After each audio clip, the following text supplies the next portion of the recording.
Hello mga maring, na-decide ko isang panibagong araw para sa ating lahat. Ito nga pala mga maring, ang pinapakita ko sa iyo nga video ngayon mga maring. Ay nako, kung mayroon kayong mga cotton buds dyan, malaking tulong po yan hindi lang sa ating tainga kundi sa ating cabinet. Yes mga maring, malaking tulong talaga yan sa ating cabinet. O mayroon kayong cabinet na sira-sira na, ayaw nyo pang bitiwan.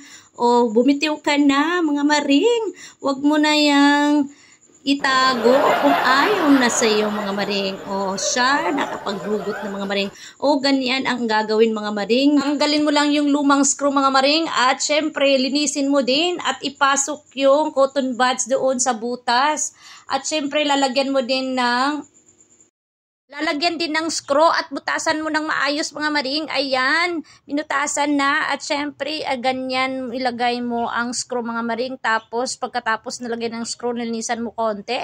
And then tapos mga maring ilagay mo yung kung anong sukat o syempre lagyan mo yan ng glue mga maring or anong mayroon kang available dyan sa inyong bahay mga maring. Kaya para hindi yan siya makukuha at matatanggal mga maring. At syempre ayusin mo paglagay. Kung maluwang mga maring, lagyan mo lang ng cotton sa gilid mga maring. At syempre, puputulin yan ngayon mga maring para malaman mo kung anong sukat na ba talaga ang iyong ilalagay dyan. Ayan, kailangan pantay mga maring ha.